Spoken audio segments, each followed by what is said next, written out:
भी कथा में कहा करता हूं बंधुओं, नाम जप करने वाला, तिलक स्वरूप नित्य लगाने वाला, कथा श्रवण करने वाला, परिक्रमा करने वाला, ठाकुर जी की नित्य सेवा करने वाला,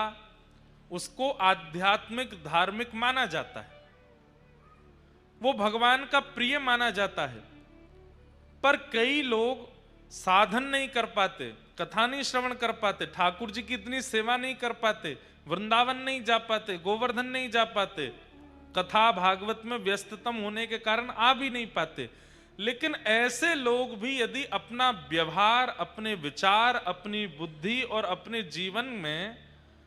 सत्य को स्थान देते हैं तो उन्हें भी ठाकुर जी उतना ही प्रेम करते हैं जितना प्रेम नाम जापकों से, वृंदावन जाने वालों से, कथा सुनने वालों से करते हैं।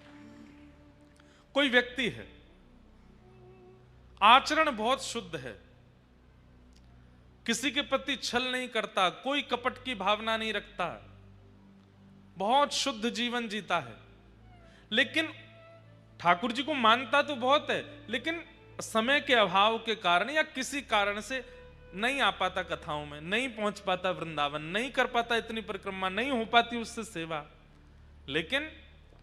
अपने विचार और व्यवहार को शुद्ध रखता है, तो ऐसा व्यक्ति भी ठाकुर जी को प्रिय लगता है। लेकिन बहुत ध्यान से सुनिएगा, तिलक भी लगाता है, ठाकुर जी की सेवा भी करता है, कथा भी श्रवण करता है, सारे काम वो करता है जो एक भक्त के होते हैं, लेकिन छल भी रखता है, कपट भी रखता है, असत्य संभाषण भी करता है, लोगों के साथ दूषित व्यवहार भी करता है,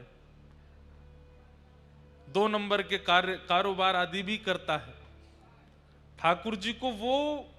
कहीं ना कहीं ज्यादा अप्रिय लगने लगता है। क्यों? ठाकुर जी कहते हैं तू गलत काम कर, अपना कर, मुझे कोई दिक्कत नहीं, संसार में भांति भांति के लोग हैं, लेकिन फिर ये आडंबर मत करो, तिलक भी लगाना है, वृंदावन भी जाना है, परिक्रमा भी करनी है, सेवा भी करनी है, मतलब सेवा पूजा भी कर रहे हो और फिर दूसरे प्रकार से ये सारे गलत कार्य भी करते हो। ठाकुर जी को वो कहीं ना कहीं बहुत ज्यादा अप्रिय लगते हैं ऐसे लोग, उनसे ठाकुर जी दूर ही रहते हैं। इसलिए प्रयास कीजिए, अगर आप कथा में आते हैं, अगर आप तिलक स्वरूप धारण करते हैं, अगर आप परिक्रमा आदि करते हैं, तो कम से कम आपके विचार, व्यवहार और आपकी मन की स्थिति में भी सत्य विराजमान हो, क्योंकि सत्य भगवान का स्वरूप है।